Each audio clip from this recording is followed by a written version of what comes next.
Morning, good thanks, and you're welcome to this week's lap guide around Alsace village in France in the Gr4 Lamborghini. So, yeah, let's hop on board. I'll show you how we do it.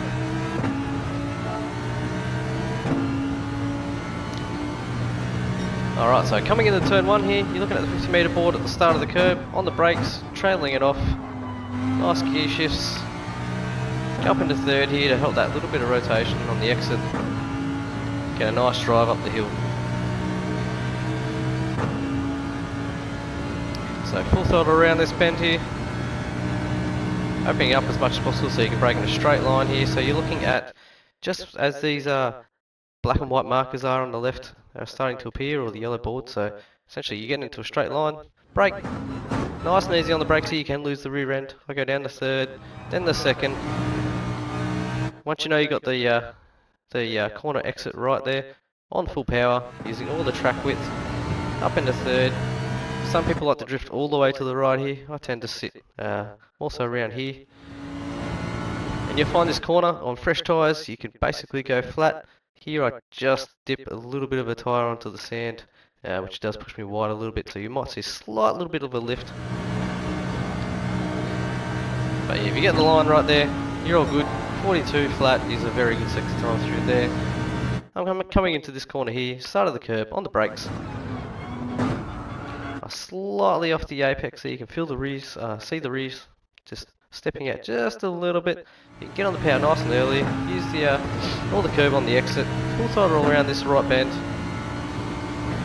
Slightly different lines coming up for this corner here. I like to kind of brake in a straight line towards the corner here instead of holding it a bit more of the outside and coming later. Just it stops the rear stepping out.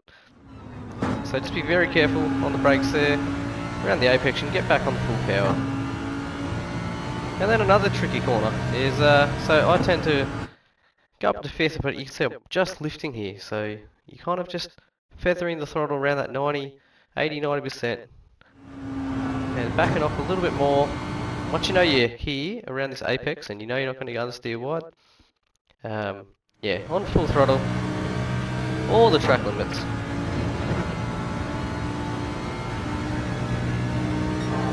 You're coming into this corner here, using all this curb on the inside. See, I'm already lifting off a little bit, and slightly on the brakes, and essentially once you're in a straight line, you can be on the brakes fully. Using the gears, I like to shift down to first gear late here, as you're already starting to turn in there. I'm already at full lock right.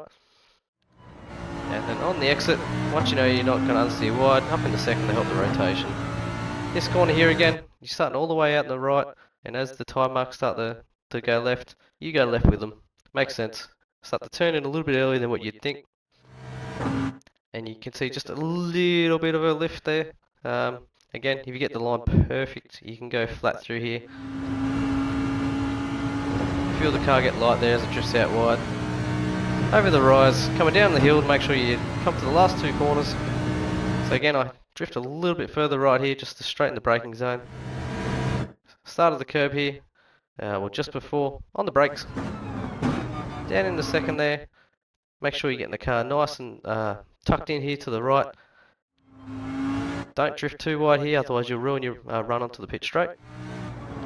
Straight away, in the left, full throttle as early as possible, careful not to hit the pit wall. Careful of people going into pits too. But there you go, 59.7 around here. Decent time, I reckon there's a few more tenths in it. But yeah, hopefully that helps. And we'll go back a lap and do a lap without me talking. But yeah, good luck everyone, and yeah, cheers.